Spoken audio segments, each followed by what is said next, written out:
How to fix Gmail not receiving verification code. Hey everyone, welcome back to our channel. In today's video, I will guide you on how you can fix if Gmail is not receiving verification code. So make sure to watch the video till the end.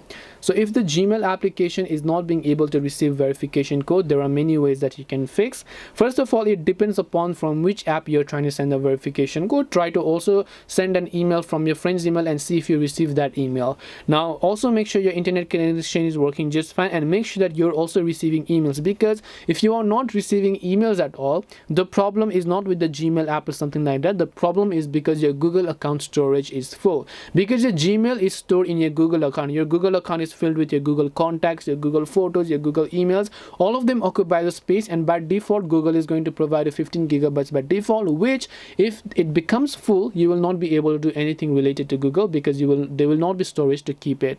So first of all, tap your Google profile photo and then just go to this Google account option, and then check if you have enough of Google storage over here as well. In case you can find it from here, you can see storage use option. When you go to storage use option, you should be able to see the storage that you have left. If the 15 gigabytes is full, then you will not be able to receive the verification code. So make sure to clean up some Google photos or something like that to free up some space. Also make sure that your Gmail app is updated to the latest version, if that helps you solve it. If you have got any questions, feel free to leave them down. Thank you for watching till the end of the tutorial, and see you in the next video.